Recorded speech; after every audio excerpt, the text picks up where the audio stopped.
Yo quisiera comenzar dando las gracias a todas las personas que han colaborado con que se realizara esta jornada. En primer lugar, a Víctor Tirado, el decano de la Facultad de Filosofía, que desde el principio ha acogido con mucho entusiasmo este proyecto, y a todas las personas que han estado implicadas, en particular pues, algunos miembros de la cita.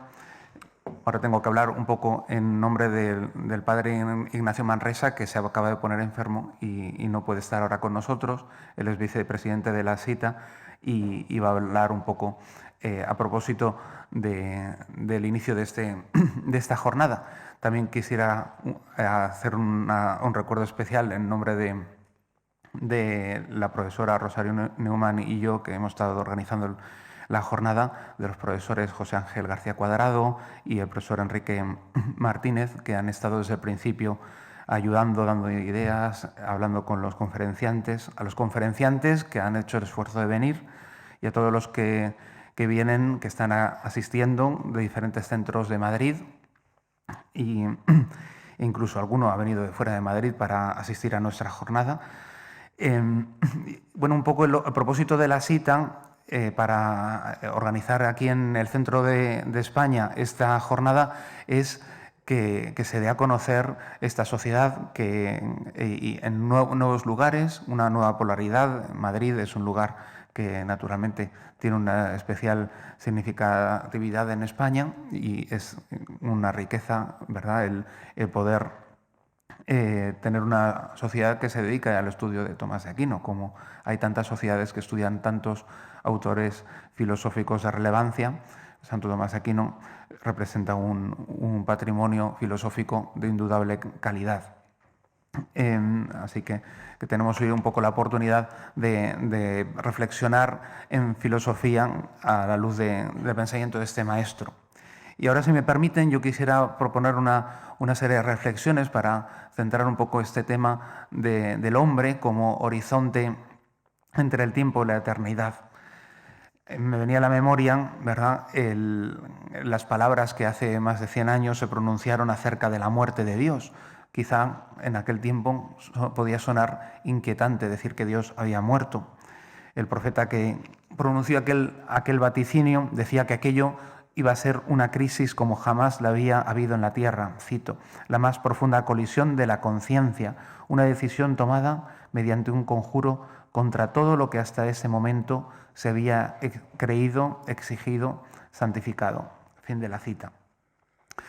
Aparentemente, el retroceso de una visión teológica del mundo y del hombre era algo que había comenzado tiempo atrás, y a mí a veces me hace pensar que semejante anuncio no se antojaba como una total novedad. Y sin embargo, el alcance de esta advertencia se ha ido comprendiendo mejor con las conmociones que hemos vivido en el siglo XX, justo cuando se esperaba que las luces de la Ilustración irradiaran su benéfico efecto sobre la humanidad. Esta fue azotada por algunas de las más inconcebibles violencias que ha conocido la historia. La crisis material que se ha vivido el siglo pasado es quizá la envoltura de crisis más profundas que permanecen incluso después en las florecientes naciones que han superado la Guerra Fría, se felicitan ahora de la muerte de Bin Laden o incluso se alegran de que ya está derrotado el Daesh, o aquí en España podríamos decir la ETA ya es parte del pasado. Se pueden controlar las revueltas armadas hasta cierto punto, pero resulta difícil animar a la gente a seguir caminando si no se sabe bien hacia dónde conduce la senda. Tenemos entre nosotros, por lo tanto, una crisis de sentido que está seguramente ligada con una crisis de identidad. Los deicidas, los que hemos matado a Dios, ¿estamos ya a tiempo de superar la naturaleza humana, alcanzar nuevas cotas? ¿Será la tecnología quizá la que nos permita llegar tan arriba? Que logremos alcanzar algo mejor que el hombre está todavía por ver, pero de momento ya podríamos asegurar con prácticamente total certeza que hemos logrado ser al menos peores que un ser humano. En todo caso, el problema en este momento es saber si queremos seguir siendo seres humanos. Apenas habrían transcurrido 100 años del anuncio de la muerte de Dios cuando un discípulo de Nietzsche barruntaba la muerte del hombre. Así, Michel Foucault decía que el hombre era una invención reciente, que había sido escogitada probablemente en el siglo XIX y que su fin podría estar próximo. Cito, el hombre se borraría como en las orillas del mar un rostro de arena. Fin de la cita. Nos preguntamos, ¿estamos presenciando esto? ¿Se desvanece la efigie del hombre ante nuestros ojos? ¿Sabe acaso el hombre quién es? ¿Es un montón de endeble arena o bien es una roca capaz de resistir todo oleaje? ¿O acaso podría ser un delfín que es capaz de nadar entre las olas? Bueno, sin entrar ahora en las razones de Foucault para hacer tal afirmación, yo creo que se puede asegurar que el hombre ha sido un tema de atención y un asunto propio individual de la filosofía, no solo a raíz del siglo XIX, sino muchísimo antes. Aunque es poco conocido, me parece a mí que, si no me equivoco, el primer tratado en que se estudia al hombre en cuanto tal, como tema propio, lo que hoy llamaríamos la antropología filosófica, quizá fue escrito por un obispo en el siglo IV de nuestra era, en un tratado poco conocido, de Nemesio de Mesa, el Tratado sobre la naturaleza del hombre. Es verdad, hay un tratado hipocrático que se llama así también, pero ese tratado es de fisiología. Este hombre, Nemesio, se ocupa del hombre en cuanto hombre. Tuvo que llegar la Edad Media para que a otro se le ocurriera intitular un libro sencillamente sobre el hombre, de hominem, y este fue otro obispo también, San Alberto Magno. Y yo creo que fue quizá Alberto Magno uno de los que quizá inspiraron a Santo Tomás para apreciar esa imagen que en la Edad Media era moneda corriente, que es la idea del hombre como microcosmos. Porque, según Tomás, en el hombre se encierra como el resumen y el compendio de toda la realidad material y también espiritual. Tomás llega a decir que incluso el hombre se parece más a Dios que los ángeles, porque, por ejemplo, el hombre es capaz de proceder de un ser humano como Dios procede de Dios, o incluso el hombre es capaz de gobernar una realidad material intrínseca suya propia como el cuerpo, igual que Dios gobierna el mundo. Por eso el hombre es horizonte entre el tiempo y la eternidad. En el horizonte es donde se junta el cielo con la tierra, igual que en el hombre se junta la realidad espiritual con la material. Por eso pensamos que volver la mirada al pensamiento de Tomás, como vamos a hacer en esta jornada, nos permite encontrar una alternativa al ambiente en que nos movemos, quizá un poco de luz para orientarnos. A lo mejor acaba resultando que el camino más corto para que el hombre sea elevado a la categoría divina no va a ser necesariamente matar a Dios para quedarnos por encima de él, sino a lo mejor reconocer al hombre como criatura de un Dios que no quiere esclavos, sino que quiere que reinemos con él. Pero de todas estas cosas les va a hablar mucho mejor el profesor Angelo Campodónico, que hemos invitado, que nos acompaña en esta mesa y que viene de la Universidad de Génova. Aunque ha nacido en Rosario, en Argentina, por eso pues domina el español, en los últimos años ha sido profesor de filosofía moral, de antropología filosófica, imparte también introducción a la filosofía moral, filosofía práctica contemporánea y filosofía de la interculturalidad. Y también ha enseñado historia de la filosofía moral, historia de la filosofía medieval. Ha sido presidente del curso de licenciatura de filosofía entre 2008 y 2012 y es coordinador del doctorado en filosofía entre las universidades de Génova, Turín, Vercelli y Pavía. Es socio ordinario y miembro del Consejo Académico de la Pontificia Academia de Santo Tomás de Aquino, fundada por el venerable Papa León XIII. Es miembro del Comité Científico del Centro de Ética General y Aplicada. Colabora con la colección Ética y Talentos. Ha pronunciado conferencias en diferentes puntos del mundo. En España ha pronunciado también varias conferencias, pero tenemos el honor de que será por primera vez en nuestra universidad donde pronunciará la primera conferencia en la ciudad de Madrid. Y bueno, colabora también con diferentes universidades, en particular es interesante el proyecto sobre las virtudes y la ética, que en un proyecto de colaboración con la Universidad de Oklahoma, Birmingham, Chicago. Ha escrito sobre diferentes temas, diferentes autores, pasando por Santo Tomás, Hobbes, Newman, pero en particular quisiera hacer referencia a los últimos libros que ha publicado, sobre el último de 2017 con Croce y Bacarezza, sobre ética de la virtud, una introducción en la editorial Carocci.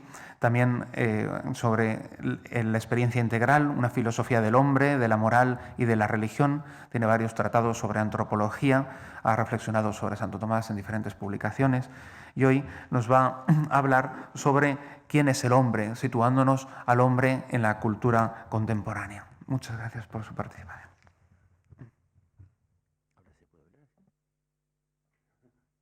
Muchas gracias por esta presentación. No sé si voy a responder a todas las preguntas, es muy difícil. He aceptado porque el tema me interesa mucho, digamos, y me gusta siempre venir a España, por eso, por dos motivos, ¿no? Y porque nunca he hablado en Madrid y tampoco aquí, lógicamente, aunque he hablado muchas veces en España. Tengo, como entienden, hablo un poco castellano porque he nacido en Argentina y tengo parientes en Argentina, en Chile y en Madrid también, por eso, digamos, tenemos relaciones con el mundo hispánico. Y amigos españoles también aquí.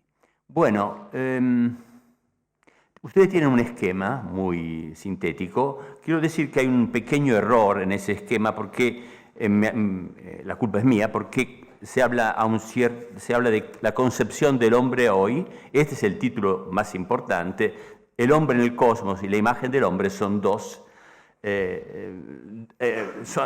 son partes de ese título, ¿no? No son tres diferentes temas, ¿no? Voy a tratar la concepción del hombre hoy y después el hombre en el cosmos y la imagen del hombre. Bueno, pero no es una cosa, es un error que me he dado cuenta ayer. Bueno, aparte de esto, voy a seguir este esquema una introducción, ¿no? En primer lugar, una introducción en tres partes, ¿no? La filosofía enfrenta al tema antropológico. Yo diría la filosofía cristiana también enfrenta al tema antropológico. Bueno, yo pienso que ¿qué haría un filósofo cristiano como Tomás de Aquino hoy, por ejemplo? Es una pregunta que yo pienso, no, me viene siempre, ¿no? Bueno, yo pienso que conocería la tradición, ¿no? Hoy es más difícil conocer la tradición, tenemos una tradición mucho más amplia, tendríamos que hacer una síntesis. Lamentablemente, este hombre tendría que estudiar a Tomás, que es un filósofo que ha escrito mucho, y este es un problema, pero es una suerte, pero también un problema, porque tiene que conocer una tradición muy amplia, pero estaría abierto mucho, pienso, al pensamiento contemporáneo, criticándolo y valorizándolo. Esto haría Tomás seguramente. Estaría muy abierto al pensamiento contemporáneo. Partiría del pensamiento contemporáneo, en este caso la concepción del hombre, ¿no? Buscando de valorizarla lo más posible, aunque lógicamente criticándola cuando sea necesario, reconociendo sus ganancias, sus límites y sus contradicciones. En todos los casos se sentiría cordialmente parte de este tiempo, con sus dificultades. A mí mismo me gustaría, yo digo esto, no me gustaría vivir en otro tiempo. No lograría vivir en otro tiempo y no me gustaría vivir en otro tiempo. Ni tampoco lograría hacerlo. Tiempo seguramente difícil, pero muy interesante para un filósofo y también para un filósofo cristiano. Esto quizás es un poco provocación, no sé, pero me parece bastante lógico esto, ¿no? Porque no se puede vivir en otro tiempo. Bueno, esta es una premisa que quiero hacer, ¿no? Por eso, que me parece muy tomista, el espíritu de Tomás, ¿no? Quizás no de los tomistas, pero de Tomás sí. Pero pues, hay diferencias, puede haber diferencias, lógicamente. La segunda premisa es la siguiente. ¿Quién dice quién es el hombre hoy? Porque tenemos que ver, ¿quién dice? ¿Cómo sabemos? ¿Quién dice quién es el hombre hoy? Yo no estoy hablando de la concepción que tiene el hombre de la calle, ni tampoco de la concepción de los académicos, ¿no? Pero estoy hablando de la cultura, de la alta cultura. De la concepción del hombre transmitida por la cultura y medios de comunicación de hoy. alta cultura, podríamos decir, en los libros, ¿no? Que me parece bastante interesante esto, ¿no? Y, lógicamente, también por la filosofía y las ciencias humanas. Pero ¿quién dice quién es el hombre hoy? ¿La filosofía lo dice? ¿La teología? ¿La ciencia? Bueno, seguramente la filosofía juega un papel. Hay algunos filósofos importantes hoy. Por ejemplo, estaba leyendo, mientras venía aquí desde Génova, un libro de Searle, John Searle, ¿no? John Searle es un filósofo americano viviente que dice muchas cosas sobre el hombre, ¿no? Uno puede estar de acuerdo, pero dice cosas sobre el hombre, aunque no sea un antropólogo, ¿no? Pero hubo también filósofos como Spemann, por ejemplo, que escribió una antropología, Robert Spemann, ¿no?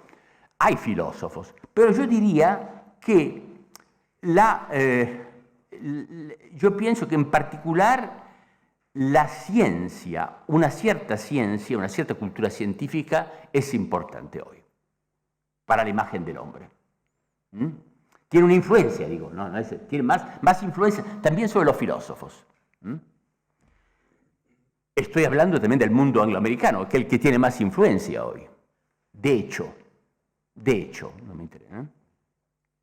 Bueno, por ejemplo, si queremos, en particular, hablo de ciencia y cultura científica en general, por ejemplo, un antropólogo, podríamos decir, como de un apellido italiano, como Michael Tomasello, del Max Planck Institute, es un científico, antropólogo, y no un filósofo. Bueno, este es una persona que tiene influencia, lo que dice sobre el hombre.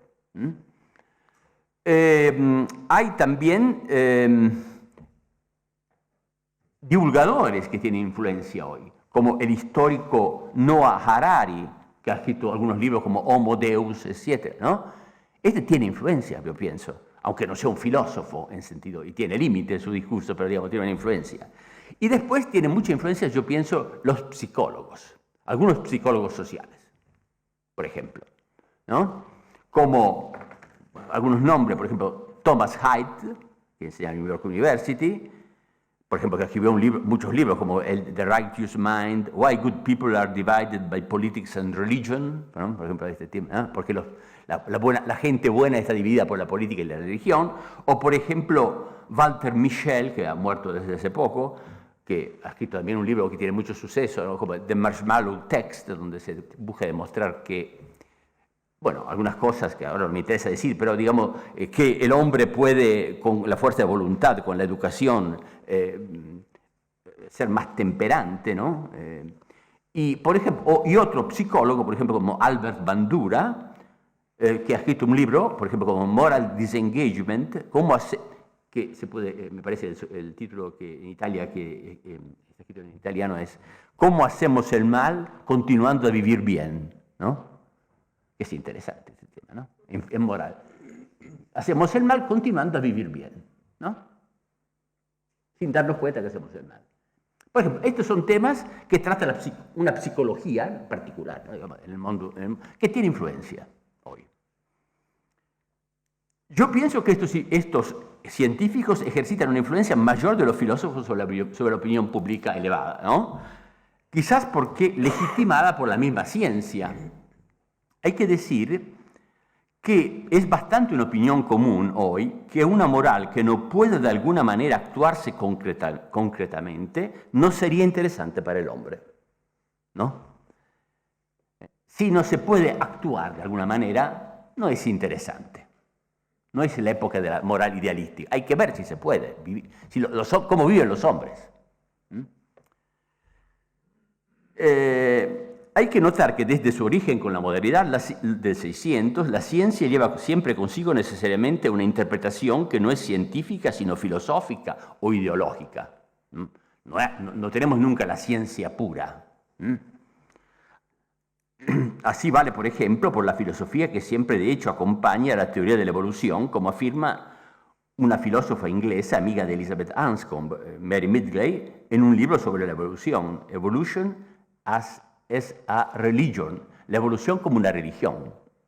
Cuando se habla de evolución, por ejemplo, del hombre, hay siempre una filosofía atrás, ¿no? No se puede hablar de evolución, ¿no? Sin una filosofía de algún tipo, ¿no? Una ideología también, ¿no?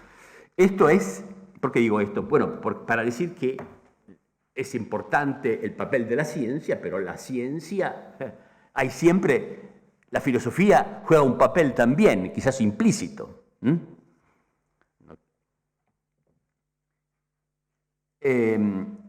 Por ejemplo, hay una metafísica implícita de los científicos, decía un marxista como Althusser, hace mucho tiempo, hace muchos años, ¿no? Una metafísica implícita. Pero afirmar una concepción cientista, materialista o naturalista que excluye una trascendencia, ¿no? Por ejemplo, no hay nada más que materia, etcétera, etcétera, requiere presupuestos metafísicos muy fuertes. Cuando se dice el hombre no es nada más que, ¿no? Bueno, esto requiere metafísicos muy presupuestos metafísicos muy fuertes, ¿no? Es como cuando se niega a Dios, ¿no? Es más difícil que afirmarlo. No, estoy hablando de la concepción científica que tiene un peso en este momento, ¿no? La misma interpretación científica del mundo ya requiere de alguna manera la confianza de una correspondencia entre nuestra razón y la realidad del mundo, y esto pone de alguna manera el problema de una inteligencia como Dios, como decía el cardenal Ratzinger, después Papa, ¿no? Por eso, cuando se hace la afirmación en la ciencia, son interesantes, pero hay que ver qué se dice, ¿no? Y si acaso presupuestos de tipo filosófico, ideológico, ¿no? Cuando, por ejemplo, se dice que el hombre es solo materia, ¿no? O se negan algunas cosas, ¿no? Esto es muy interesante, digamos. Esto era para decir, quería decir que el tema de la ciencia, de la visión científica del hombre, no tanto es hoy extremadamente importante. Y los filósofos tienen que saberlo y problematizarlo. Una tercera premisa que quiero hacer, ¿no? Es la siguiente: el hombre ha cambiado, ¿no? Seguramente el hombre y también la concepción del hombre, las dos cosas han cambiado mucho en los últimos siglos y en este siglo en particular. Yo voy a decir a la fin que no hay que exagerar con este tema. No hay que exagerar con este tema. Pero, ¿por qué el hombre ha cambiado? Porque las cosas han cambiado, ¿no? Los costumbres, ¿no? La filosofía no es la única, ni quizás la principal razón de la transformación del hombre y de nuestra sociedad. Y no creo tampoco que la filosofía pueda ser la única respuesta, a la cuestión del hombre hoy. Cuando se habla de transformación del hombre, hay que hablar en general del papel de la tecnología aplicada, por ejemplo, en particular, a la reproducción humana y al tema de la razón, de la información. Dos temas muy importantes, ¿no? Lógicamente, hay una visión también un poco, digamos, doctrinal que ve toda la culpa en la filosofía. Hay que estar, ¿no? Y la solución en la filosofía. Creo que no sea justo esto, ¿no? Aunque la filosofía juega un papel. Es una visión demasiado intelectualista, ¿no? Pienso, Pero esto es un tema. Bueno, vamos a ver algunas premisas que quería decir. Vamos a ver la concepción del hombre hoy, ¿no? Voy a dividir en dos partes, digamos. La primera, el hombre en el cosmos. Lógicamente nosotros tenemos una idea del hombre si lo situamos, lo colocamos en una visión cósmica, ¿no? ¿Dónde está el hombre? Y después voy a considerar el hombre en sí mismo, digamos, aunque son diferencias así metodológicas, ¿no? Bueno, en general se piensa hoy que el hombre es un producto de la evolución. Esto está bastante aceptado. Que haya habido una evolución no hay duda, parece, ¿no? Una evolución, ¿no? De por sí, una idea de evolución sería coherente con el pensamiento del mismo Tomás de Aquino, según Maritain, por ejemplo. La evolución de por sí, ¿no? Hay una evolución, bueno, es un hecho, ¿no? Porque, según la expresión de Tomás de Aquino, detraere ergo acciones proprias rebus es divine bonitati derogare. Por eso, digamos, dejar que las causas segundas juegan un papel es importante, ¿no? Eso podría ser aceptado, es aceptado, digamos. Pero en general, hoy es muy frecuente una concepción metafísica implícita de tipo monista, panteísta y materialista, donde la casualidad parecería jugar un papel decisivo, como en el darwinismo y el neodarwinismo. Cuando se habla de casualidad, de casualidad es un problema, es un tema, ¿no? Se dice una cosa que, ¿no?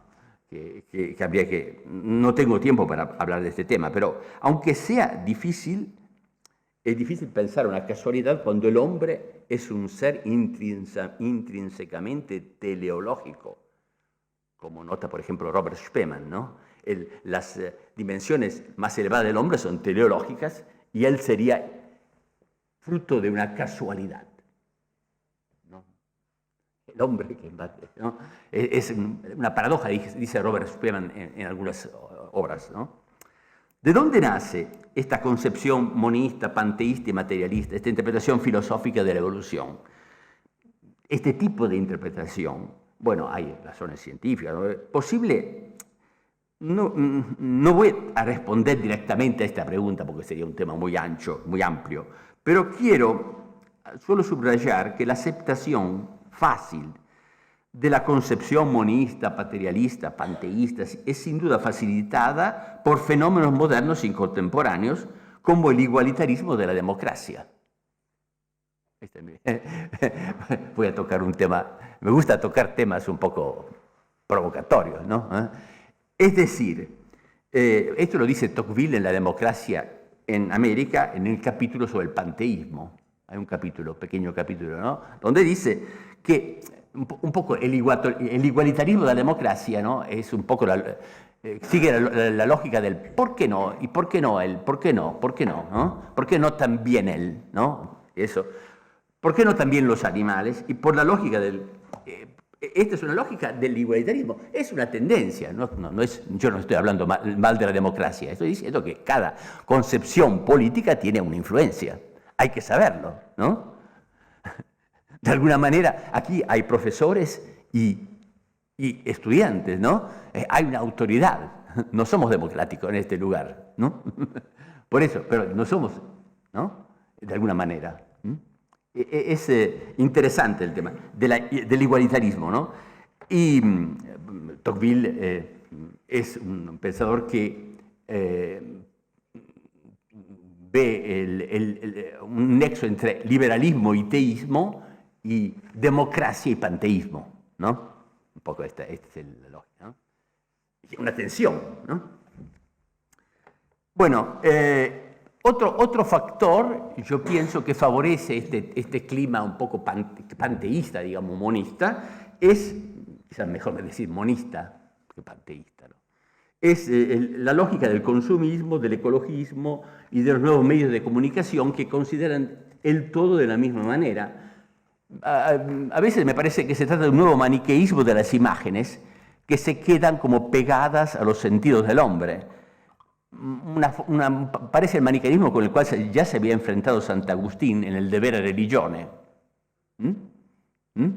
Algo, ¿no? Las imágenes favorecen una cierta, digamos, posición monista, ¿no? De alguna manera. Todo es más o menos igual, ¿no? Sant'Agustín se había enfrentado con esto antes de su conversión al neoplatonismo y después al cristianismo, ¿no? Todo esto facilita una imagen horizontal del hombre. Digamos, no estoy considerando los aspectos científicos de la evolución. Quiero decir que hay una tendencia en nuestra sociedad a aceptar bastante fácilmente algunos presupuestos de un tipo de lectura de la evolución. Hay una tendencia, ¿no? Que no es que hay que problematizar, lógicamente, pero digamos, hay que... ¿no? Esto me parece... Sí, un cuadro metafísico implícito que facilita y contra el cual yo pienso hay que también luchar, ¿no? Pero lo dice también Tocqueville, y contra esto tendremos que luchar. Y lo escribió hace 150 años, más. El hombre tendrá que luchar, ¿no? Y él era democrático también, ¿no? No es que fuera contra la democracia. El problema no es solo la democracia, pero quiero decir algo, ¿no? Todo. Bueno, la imagen, vamos a ver el segundo punto, la imagen del hombre en cuanto tal. No, consideramos el hombre. Bueno, no creo, no hay hoy una visión o una definición esencialista del hombre. El hombre es. Nadie se atreve a decir esto. Pocos se atreven a decir esto, ¿no? En la cultura contemporánea, ¿no? No se podría hoy responder a la pregunta ¿quién es el hombre? Se rechaza una definición del hombre. Porque el hombre estaría continuamente en evolución hacia quizás una condición que podríamos llamar transhuman, ¿no? Transhumano. Es difícil. ¿Quién es el hombre? No se responde a esta pregunta, me parece, hoy, ¿eh? Sí, quizás en San Damaso se responde, pero digamos, yo digo, fuera. Estoy hablando del hombre hoy, ¿no? Pero de hecho se responde siempre de alguna manera a esta pregunta. Pero de hecho se responde siempre de alguna manera a esta pregunta, cayendo así en contradicción. Por ejemplo, cuando se habla de enhancement, o de mejoramiento del hombre, ¿cómo se puede saber que se trata de un mejoramiento si no sabemos quién es el hombre? Si no tenemos una definición del hombre. Por eso, de alguna manera, siempre el tema del hombre, de quién es el hombre, de la esencia del hombre, de la naturaleza del hombre, emerge, ¿no? Pero no es tematizado por la filosofía, me parece. Para hablar de mejoramiento se necesitarían criterios, una idea paradigmática del humano. Se puede hablar, y de hecho se admite, aunque se rechace la palabra, la centralidad del hombre como fin de la evolución del cosmos, por lo menos por lo que conocemos. Claro, nadie dice que el hombre hoy es el fin de la evolución del cosmos, pero de hecho, no conociendo otros seres, es actualmente el fin de la evolución del cosmos, por lo que conocemos el cosmos, ¿no? Esto es un poco una paradoja, digamos, ¿no? Es un poco paradoja. El hombre con la revolución cultural y todo, es, de alguna manera, somos más antropocéntricos de lo que queremos ser. De alguna manera, pero no sé si... Esto me parece... otras consideraciones que se pueden hacer hoy, ¿no? En general, naturaleza y cultura, naturaleza en sentido biológico, y cultura, nurture and culture, según las concepciones contemporáneas del hombre, son ambas necesarias, y no solamente una de ellas. Es decir, ambas trabajan de manera sinérgica. También, esto es un punto importante, es una novedad esta un poco, ¿no? También la cultura cambia la naturaleza humana, el tema de la epigenética, etc. Esta es bastante una novedad. Hay algunas novedades también, ¿no? No es todo, ¿no? El hecho que la cultura también cambie la naturaleza biológica, ¿no? Esto es una novedad, es un tema, por eso, digamos, una concepción, me parece, no hay un primato, como se dice en italiano, la primacía de la biología o de la cultura, de alguna manera, ¿no? O sea, usted sabe que el tema biología-cultura es un problema, ¿no?, de toda la antropología desde hace tiempo, ¿no? A veces se insiste más sobre la biología, a veces sobre la cultura. Diría que hoy se habla de... ambos lados son subrayados, ¿no? Me parece. Y una sinergia de ambas, ¿no? Este es un aspecto importante de la visión del hombre hoy, ¿no? Otro aspecto importante que se da menor peso en los últimos años a la imagen materialista y reduccionista de la razón del hombre como computadora, ¿no? Está un poco en crisis la idea de la razón como computadora, que tenía una, ¿no? Conozco mucha gente que trabaja este tema y conozco el tema un poco, aunque yo no lo haya estudiado particularmente, ¿no? Y siempre queda el problema de la dificultad o imposibilidad a explicar la autoconciencia y la abertura al ser del hombre. Esto, por ejemplo, lo dice el mismo Searle que leía, ¿no? Hay un problema, ¿no? Alguien dice, se podrá explicar, pero por el momento no lo explicamos, ¿no? En el futuro se podrá explicar, pero digamos, la autoconsciencia y, como dice Tomás, el tema de la abertura al ser y al bien, ¿no? Que son relacionadas entre ellas, ¿no? Como dice también Aristóteles, ¿no? En algún lugar parece, ¿no? Es un tema que no se ha, al cual no se ha dado respuesta. No se da respuesta. No se ha dado y no se da respuesta. Y la gente lo reconocen, los más honestos. Todos los honestos. Es siempre difícil pensar a una máquina con capacidad de ironizar, por ejemplo. Es decir, de concebir una infinidad de contextos, de abrirse a los significados y al ser. Este es un tema siempre presente, ¿no? Y es importante, ¿no? Es verdad que según algunas concepciones contemporáneas, el juicio inteligente del hombre no sería importante, ¿no? El juicio, sino los datos, la multitud de datos, de lo que se llaman los big data.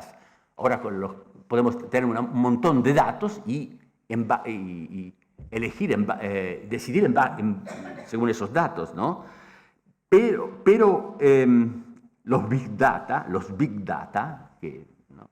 De los algoritmos no son en realidad inteligentes, capaces de crear modelos y no resuelven el tema de la dimensión creativa de la inteligencia. En verdad, el juicio y también el juicio práctico, ¿no? La frónesis, podemos decir, ¿no? Es de alguna manera más importante hoy de ayer, pues se trata de juzgar y de elegir entre una multitud de datos, ¿no?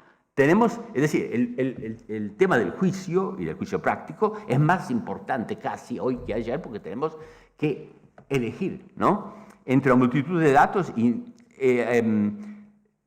se requiere todavía más una capacidad sintética de saber, por ejemplo, de quién fiarse. ¿De quién fiarse? El tema, ¿no? Por eso, digamos, estos temas, sí, en muchas cosas los big data nos ayudan, ¿no? Pero, ¿no? Para saber. Pero, digamos, de alguna manera hay que elegir y decidir y juzgar. Hay que juzgar también, ¿no? Por eso, estos son temas que son presentes en la reflexión contemporánea si uno la lee con atención, ¿no? O reflexiona con atención sobre ellas.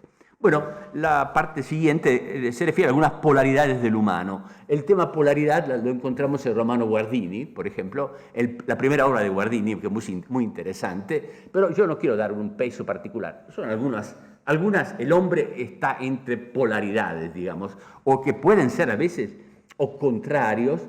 No hablaría en este caso de contradicciones, tensiones. Bueno, una es la naturaleza y cultura de la que he hablado, naturaleza en sentido biológico y cultura de la que he hablado antes, ¿no? Otra es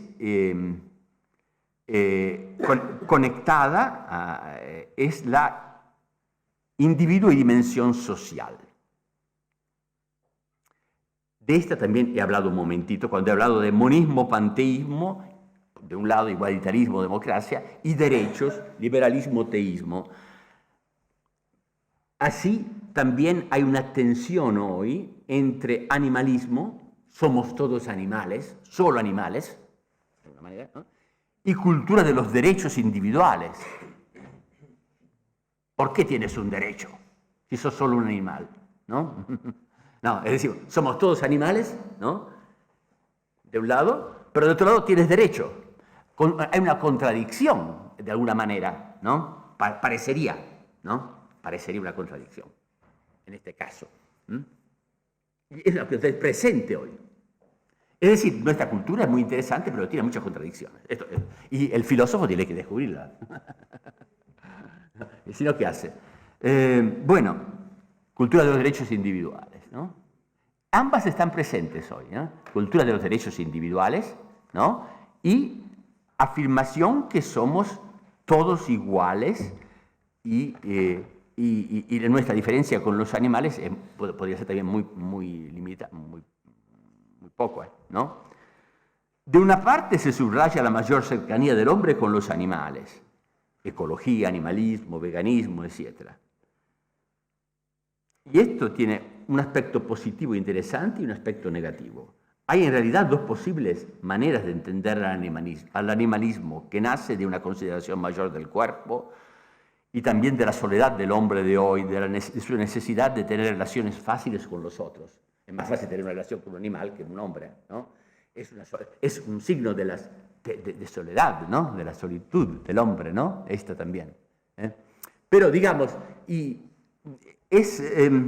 hay un sentido positivo, yo pienso, del tema ecológico, y hay un sentido negativo, ¿no? Cuando es un sentido positivo, por ejemplo, cuando se habla de reconocimiento de la vida biológica y sensible que está en los animales y en nosotros mismos. Quizás una forma de aristotelismo, ¿no? Aspecto positivo de la necesidad de respetar a una naturaleza en la cual se tiene que vivir. Ecología y ecología del humano, ambas juntas, ¿no? Y por otro lado, hay un sentido, yo pienso, que no me parece bueno, ¿no? Como crítica a la superioridad del hombre respecto a los otros animales y como reacción a la concepción del hombre como creado a imagen de Dios, anticristianismo o neopaganismo. Ahí están ambas las concepciones, ¿no? De alguna manera. En verdad el hombre es un animal, pero más que un mero animal, ¿no? Esto, bueno, se puede decir, más que un mero animal.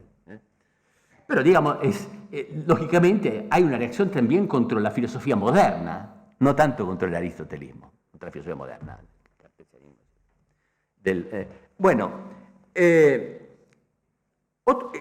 Por eso, el tema vida biológica y de la vida biológica, digamos. Otro tema es el que hoy está muy subrayado, es interesante, me parece, el cuerpo y emociones y razón. Cuerpo y emociones de un lado, digamos, y razón, ¿no? Bueno, desde Damasio, por ejemplo, en particular, se subraya que el otro y otros, ¿no? Sin emoción, de hecho, no se conocen, ¿no? Sí, es decir, de alguna manera, el papel de las emociones hoy es muy subrayado, ¿no? Emociones también y virtudes, pero más se habla de emociones, ¿no? Sentido de la importancia del cuerpo para la razón misma y de la razón para la salud del cuerpo. Este nexo fuerte entre la razón y el cuerpo, la razón y las emociones, ¿no? Es un tema muy presente en la cultura contemporánea. Además, el tema de las emociones está conectado con el tema de las virtudes, que es un tema aristotélico, como origen, consecuencias, importancia del ejercicio físico, del deporte, papel hoy a menudo exagerado, pero que tiene una influencia sobre la inteligencia misma. Es decir, la conexión entre cuerpo, emociones y inteligencia. Esto me parece, tiene un lado positivo. A mí me gusta este lado. No es todo, ¿no? Es una parte, aunque hay exageraciones, lógicamente. Por eso, esto es un tema nuevo, bastante nuevo. No se hablaba de esto hace 30 años, en la cultura general, en la cultura, ¿no? Otro tema es inteligencia y dimensión social del hombre. Según, por ejemplo, Tomasello, ¿no? La socialidad hace de multiplicador de la inteligencia. La inteligencia humana no sería posible, como la conocemos, sin los otros, sin la relación con los otros. Este es otro tema interesante. El papel de los otros. No somos individuos, somos individuos, pero el papel de los otros para que nuestra inteligencia madure, haya madurado también, ¿no? Pero, y esto se dice con estudios sobre la evolución humana, pero la pregunta a la cual no se responde es esta: ¿pero por qué solo el hombre entre los otros animales fue capaz de aumentar su inteligencia gracias a la socialidad? ¿Por qué el hombre supo disfrutar la socialidad, ¿no? En la evolución? Esta es una pregunta. No hay respuesta a esta pregunta en la investigación contemporánea, ¿no?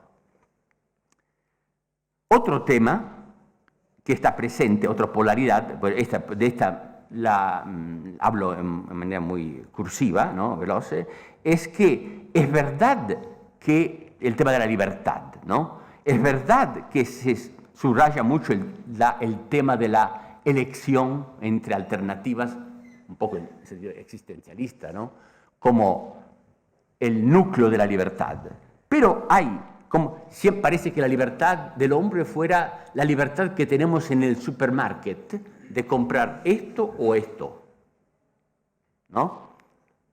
Pero esta no es la libertad del hombre. No es la libertad de hoy, que tengo hoy yo, ¿no?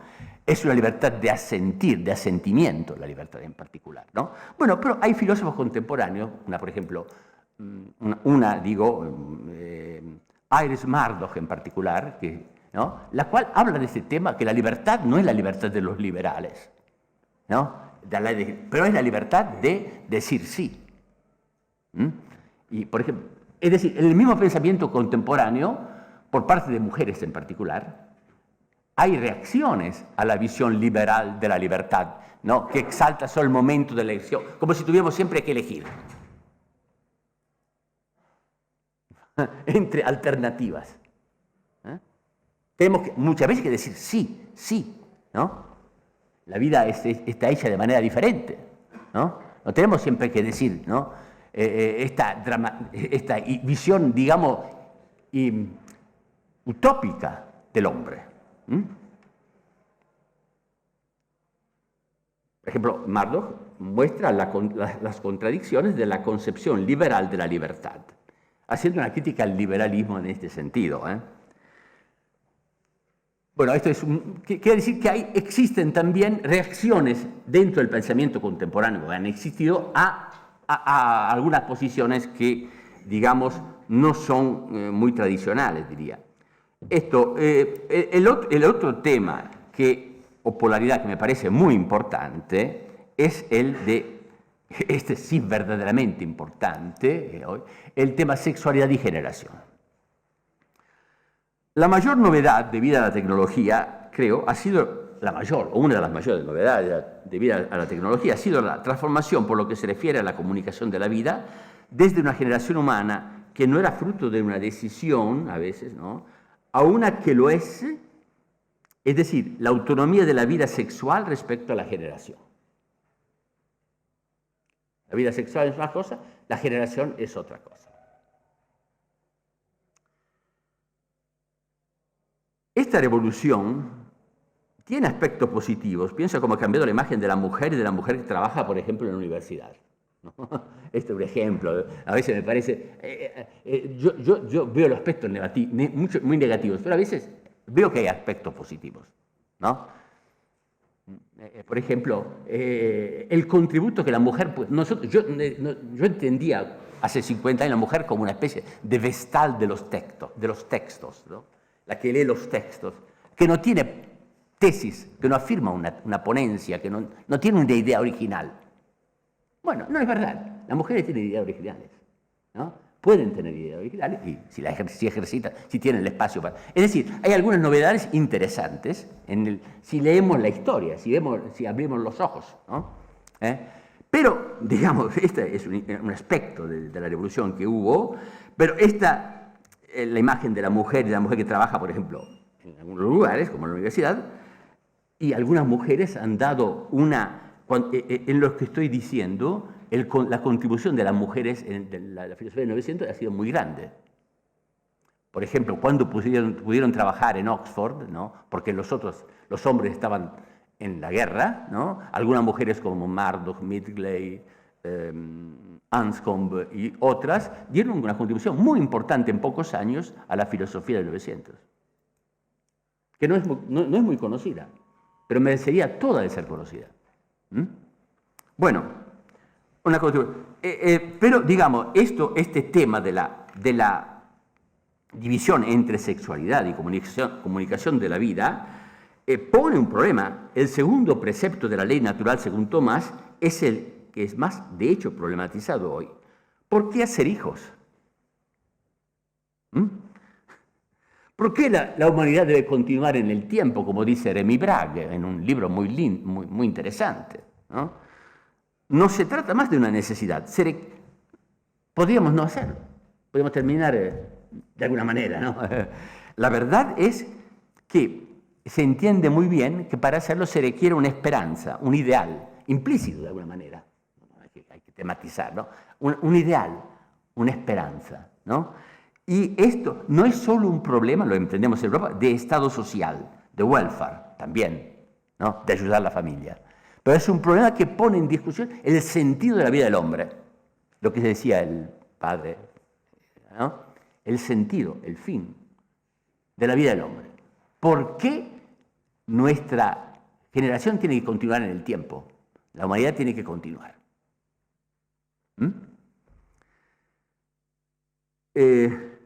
Bueno, otro tema, este es un tema muy importante, otro tema es del cual ella ha hablado de alguna manera, pero lo quiero ver desde otro lado, es el siguiente: individuo humano y reconocimiento. ¿Qué quiero decir aquí? Bueno, de un lado, hay una paradoja un poco en el hombre contemporáneo. De un lado, se afirman los derechos del hombre, de libertad, pero el hombre tiene el aspecto individual. Pero por otro lado, el hombre necesita y busca reconocimiento, de ser reconocido. Ambos aspectos son subrayados hoy, de una manera quizás que pone contradictoria. Se trata de una polaridad en la vida contemporánea. Se afirman los derechos y de otro, el hombre necesita siempre reconocimiento. El mundo visto, es decir, reconoce gloria. Un tema muy importante, lo dice un filósofo inglés hoy, es el tema de la gloria, de la fama. El antiguo tema de la gloria, de la fama, de la filosofía antigua. El mundo visto, yo pienso que el mundo visto desde afuera, ¿no? Parece un lugar donde la gente busca reconocimiento, hablando entre ellos con el celular, con Instagram, con Facebook, y quizás esperando de poder hablar con Dios, con alguien que lo reconozca verdaderamente. Esta necesidad de socialidad tiene un sentido. Esta búsqueda de alguien que comunique conmigo, ¿no? No soy solo un individuo, soy un individuo que necesita reconocimiento continuamente. Por eso hay una frase de Dante en la Divina Commedia que dice en italiano: la aiuola, que Dante mira desde el paraíso en la tierra come la aiuola che ci fa tanto feroci, ¿no? El lugar que nos hace tan feroces, ¿no? Pero yo diría, mirando la tierra desde el paraíso, uno miraría gente que comunica continuamente. ¿Que busca qué? Que busca reconocimiento, de alguna manera. Y esta es una pregunta. El hombre no está bien solo, ¿no? No es bien que el hombre esté solo, ¿no? Y esto puede ser una pregunta religiosa. Bueno, yo quiero terminar estas consideraciones, ¿no? Diciendo esto: no somos solos en el universo, se dice hoy, ¿no? Podríamos no ser solos en el universo, pero de hecho lo somos, o no podemos saber si lo somos, y de hecho lo somos, porque no podríamos saber si lo somos, ¿no? De hecho, nosotros somos solos en ese universo. Digamos, aunque pensemos que sea razonable que haya otros, podría ser razonable que haya otras criaturas en el mundo, en el universo, de hecho no lo sabemos y quizás no podemos saberlo. Por eso, de hecho, somos de alguna manera solos en el universo. Digamos, sería más democrático que hubiera otra gente, pero que habría otros. Mucha gente piensa así, ¿no? Pero de hecho no lo sabemos y somos todavía solos. Parece una casualidad que el hombre hoy esté en el universo, exista, ¿no? Como la única criatura racional en el universo. Por ejemplo, que conocemos por experiencia. Yo quería decir esto, que de alguna manera más se insiste sobre la casualidad del hombre, y hoy se insiste sobre el tema, es casual, todo más o menos casual, ¿no? Sí, el hombre está aquí, algo raro, ¿no? Sobre su cercanía con los demás animales, en una palabra sobre sus límites, más a rigor emerge su excepcionalidad y originalidad, su racionalidad, su deseo, su exigencia de un sentido de la existencia. De alguna manera más se subraya su casualidad, de alguna manera más emerge su excepcionalidad. Es el sentido que tengo, más o menos.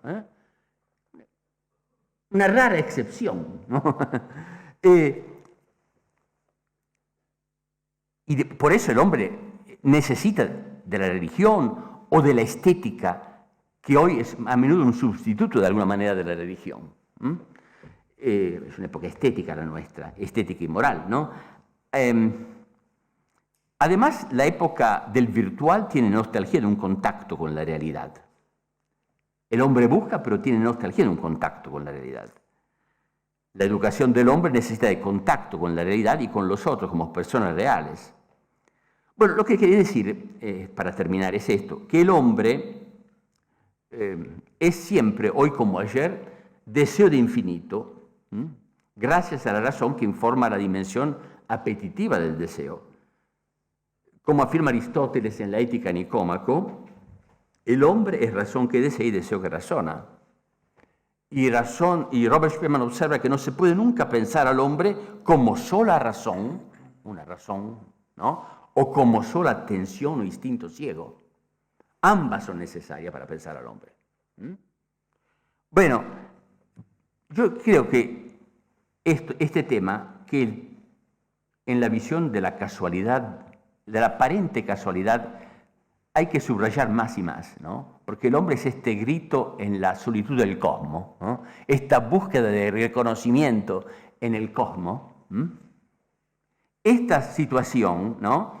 Yo pienso que no hay que exagerar hoy con el tema de la transformación del hombre, ¿no? El hombre se ha transformado. Creer, por ejemplo, que el deseo profundo del hombre de hoy, de los jóvenes de hoy, sea radicalmente diferente de aquello del pasado, porque la tecnología ha cambiado esto. Yo pienso que es un grave error antropológico y pedagógico pensar a esto. Lo digo por experiencia, esto como persona que enseña. Puedo asegurar por experiencia como educador que no es verdad. El origen del deseo humano, con su abertura infinita al ser y al bien, es siempre el mismo, aunque han cambiado las formas de esta expresión. Las exigencias fundamentales del hombre son siempre las mismas. Se trata de saberlas leer. Gracias.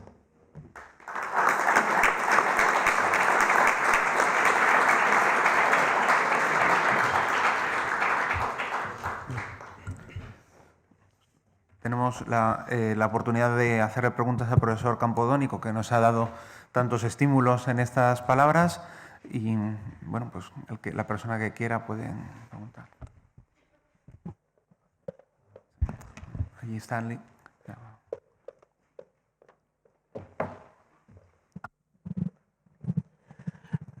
Buenos días, muchísimas gracias, doctor, por su introducción al hombre contemporáneo y acercarnos a él.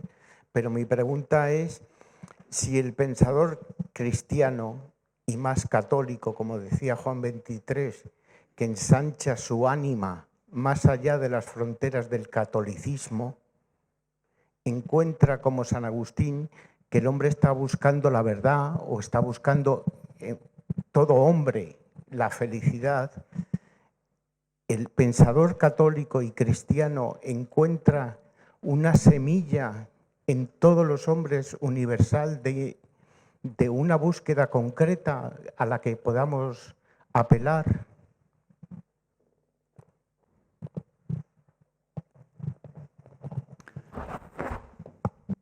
Pienso que sí.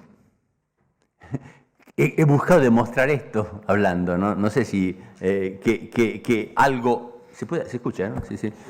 Es una pregunta muy amplia, pero porque usted piensa que no es así.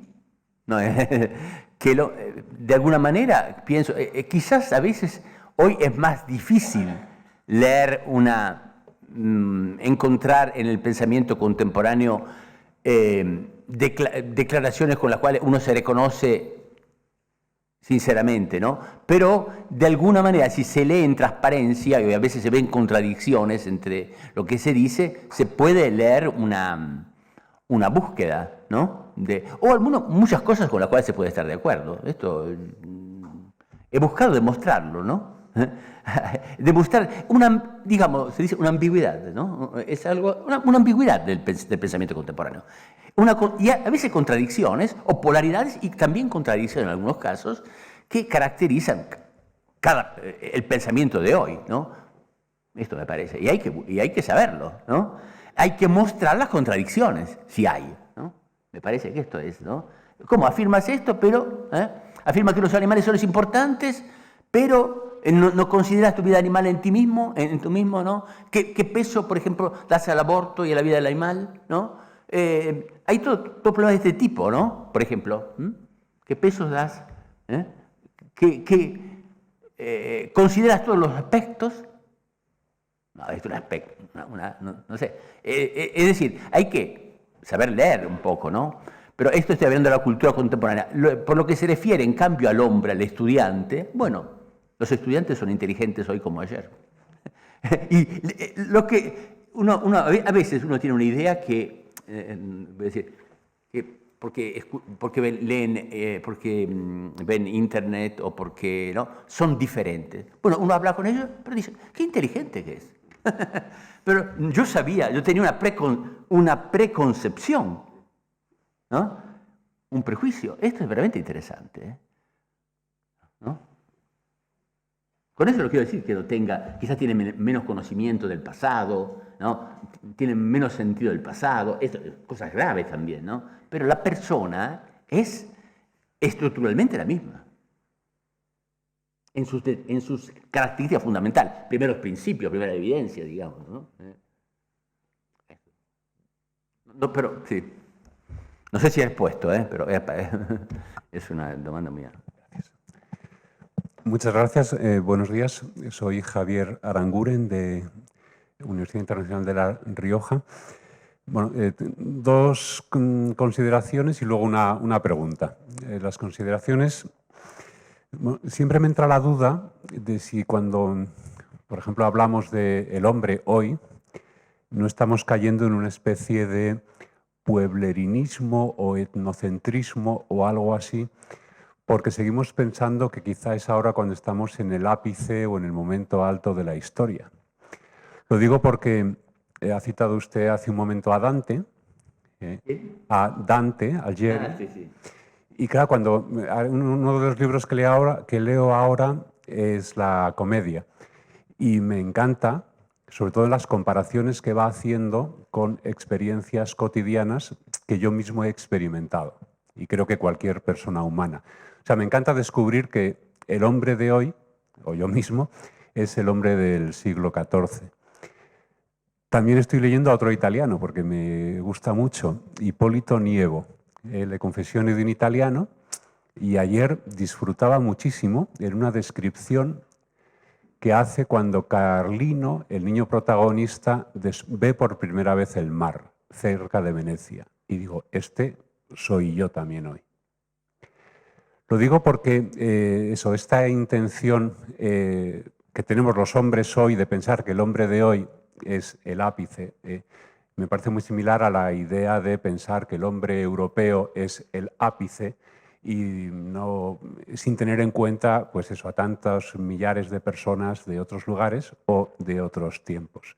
No sé si no por su intervención, que ha sido muy interesante, sino por esa idea que tantos contemporáneos tienen de que por fin nosotros decimos lo que somos, pues es una señal de miopía y quizá de falta de cultura. Y la pregunta, que tiene que ver en el momento en que hablaba de la imagen del hombre y esta imagen abiertamente evolucionista, que me parece tan plausible en cierto sentido, siempre me genera la duda del tema de la dignidad humana. Si no hay una definición esencial de ser humano hoy en día, ¿cómo es posible que alguien se atreva a hablar de dignidad?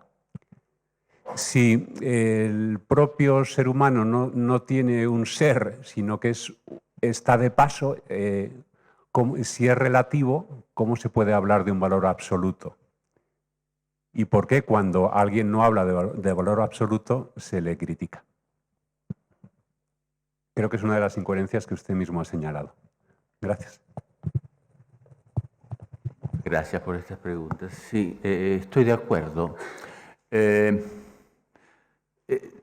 Yo pienso también, por eso es impresionante leyendo también los antiguos, no tampoco los cristianos, cómo el hombre de hoy y los antiguos tienen un nexo, y la gente no lo sabe quizás esto, cómo hay un nexo muy fuerte con ellos, ¿no? Muy fuerte. Es más lo que tenemos de común que las diferencias. Esto es como...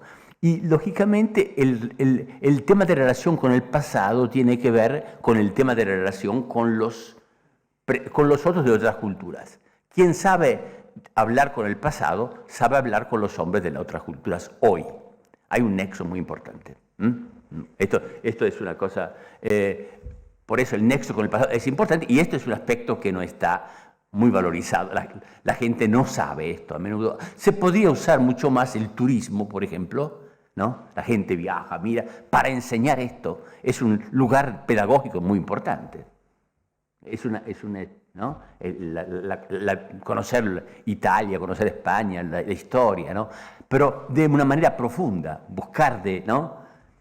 Sí, y por eso es una miopía. No, yo no pienso que el hombre... He hablado del hombre de hoy porque me han pedido hablar del hombre de hoy, pero podía hablar del hombre de Aristóteles, ¿no? No, y estoy buscando de valorizarlo porque un tomista busca también de valorizar, pienso, no de criticar siempre, ¿no? O de ver, ¿no? Pero un aspecto que estoy de acuerdo con usted es, cuando hablaba de derechos, quiere decir, ¿cómo se hace a decir que el hombre tiene derechos si no se sabe qué dignidad tiene el hombre o sobre cuál es el fundamento de la dignidad del hombre? ¿No? El derecho no es casi un grito, ¿no? Como uno que grita, tengo un derecho, pero ¿por qué tienes un derecho? ¿No? Si no se sabe por qué tiene, ¿no? Esa es una contradicción, de alguna manera, lo que quería decir. Estoy de acuerdo. Hay tentativos, claramente no pude, de buscar de fundar los derechos sin hablar de Dios, por ejemplo, ¿no? No sé cuántos hay en el pensamiento filosófico, ¿no? El contemporáneo. No sé, creo que últimamente el origen es el hombre a imagen de Dios, de alguna manera. En esto Tocqueville, el nexo, es difícil pensar a una dignidad del hombre sin un nexo particular del hombre con la origen del cosmos, ¿no? Con el creador, ¿no? La visión occidental es esta, y el nexo es, digamos, la dignidad de cada hombre. Pero hay tentativas de fundarla de otra manera. Se busca de hacer esto, más o menos kantianamente, digamos, de una manera kantiana, ¿no? No sé, pero si... No pienso que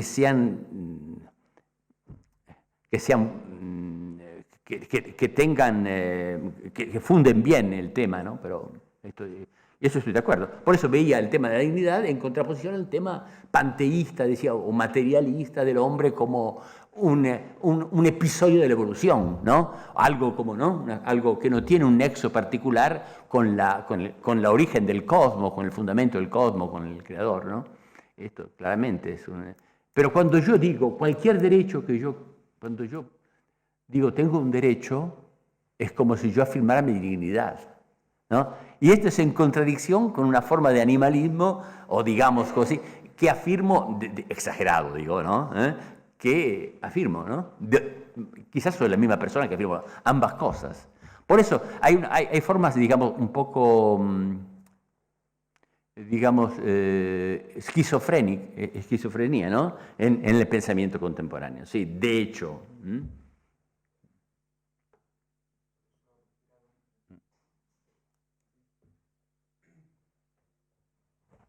Bueno, yo también tengo alguna. Bueno, a mí me ha gustado mucho, nos ha hecho pensar sobre múltiples aspectos de la configuración del hombre actual. Hombre, que nos interese el hombre actual no solo es un signo, digamos, de pueblerinismo, ¿no?, sino de que nosotros también somos actuales. Entonces hay que pensar, yo creo, al hombre actual, porque independientemente de que hay una esencia de lo humano, que yo creo que lo hay, pero los caminos históricos yo creo que son muy importantes, porque justamente esta naturaleza fronteriza del hombre pues hace que lo que hacemos también revierte sobre lo que somos, ¿no? En este sentido, en su índice no está tocado un tema explícito que a mí me parece además decisivo. Ha dicho algunas cosas, ¿no? Me refiero a justamente la posición religiosa del hombre actual. Hemos tocado la ciencia, la ética, la inteligencia artificial, la afectividad, ¿no? Pero a mí esto me preocupa singularmente. Además, es que yo creo que es el problema decisivo, ¿no? Incluso en la vida pública uno ve en muchos sentidos, por ejemplo, hace poco en un gran diario de tirada nacional en España, había una encuesta sobre la posición en España de la creencia religiosa, que es el catolicismo, y casi había una euforia porque qué maravilla que ya la gente no cree y que cada vez cree menos. Este era el tono, si alguno lo ha leído lo verá. Y en exposiciones públicas, muchos líderes políticos también presentan a la gente como que esta aparente pérdida de la religiosidad, de nuevo, como en el siglo XIX, es una cosa asombrosa, se considera como un síntoma de progreso, ¿no? Claro, es que a mí esto me parece, esto hay que pensarlo. ¿Por qué está ocurriendo esto? A mí me parece un tema absolutamente decisivo y central. Es verdad que siempre estamos como intentando no ser agoreros, no, que sois unos agoreros, ¿no? Pero hay que pensar la realidad, ¿no? Porque, por ejemplo, en el fondo creemos que sin trascendencia, es decir, el hombre justamente al final se empequeñece y quizá más, ¿no? Y sin embargo esto está pasando. ¿Usted qué razones cree que hay, aparte de las filosóficas, de los profetas de la muerte de Dios, etcétera, para que esto parece como que cobra cada vez mayor fuerza?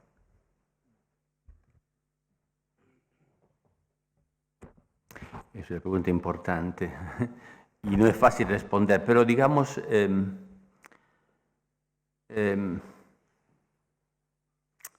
no estaba diciendo, es digamos, yo diría que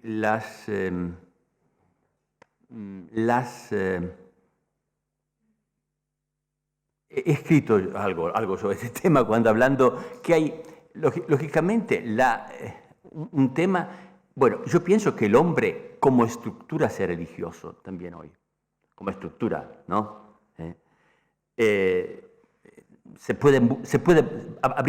Bastaría hablar con escuchar, usar las palabras, ¿no? Ver las palabras que usa. Una cosa es el sentido religioso, digamos, la pregunta. Yo pienso que se puedan buscar en el lenguaje, ¿no? Se puedan encontrar síntomas, ¿no?, de una pregunta, ¿no?, de una búsqueda, esto sí, ¿no? Pero lo que pasa es que pero esta búsqueda a menudo no tiene una respuesta religiosa, digamos, confesional.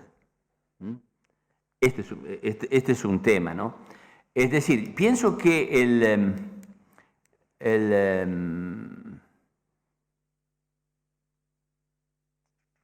es un tema muy importante, no quisiera, digamos, dar una respuesta muy fácil en este momento, ¿no? La verdad es que, por ejemplo, en el caso del cristianismo hay que anunciarlo. El problema es que hay que anunciarlo nuevamente, ¿no? Pienso que, si estamos hablando de la religiosidad, pienso que el hombre hay síntomas de religiosidad natural también hoy. Hay que leerlos, ¿no? De alguna manera hay, ¿no? Pero digamos, hay un problema de nueva evangelización, yo pienso. Este es otro, ¿no? Es otro tema. Hay un problema de nueva evangelización.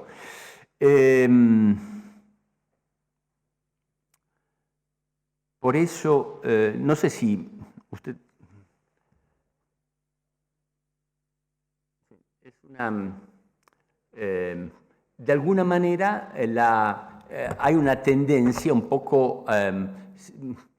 yo he buscado estudiar este tema, ¿no? Una tendencia panteísta, un poco comunista en la concepción, en la tecnología contemporánea, en no ponerse el problema explícitamente, el problema de Dios, ¿no? Hay una tendencia de este tipo en los medios de comunicación, algo, ¿no? Pero la única cosa que puede ayudar es yo pienso, es la relación interpersonal. Y esto no se puede. Una nueva evangelización, yo pienso, si es el tema, ¿no? Es el tema. Yo pienso que el hombre sea religioso como estructura, ¿no? Pero se necesita una nueva, es un tema, una nueva evangelización, estaba hablando de un nuevo encuentro. Es decir, no es posible, es difícil, no se puede hacer una evangelización, digamos, de manera, como digo, por televisión se puede hacer también, pero digamos, no se requiere el encuentro personal, el encuentro con las otras personas. No es que las personas hoy sean menos religiosas de ayer como posición, ¿no? Esto yo diría, pero claro, existe un problema. No sé, me gustaría quizás interloquir, porque es un problema importante del cual pienso. Hay una forma de maniqueísmo hoy, ¿no? Una especie de maniqueísmo, es decir, de una posición que parece que el hombre esté un poco distraído también del tema, ¿no? Hay distracciones respecto al tema. Esto sí, fuertes distracciones, ¿no? Pero el hombre es una... No sé, si quiere interloquir, yo no quisiera decir más sobre este tema, porque es bastante, necesita un poco de reflexión, ¿no?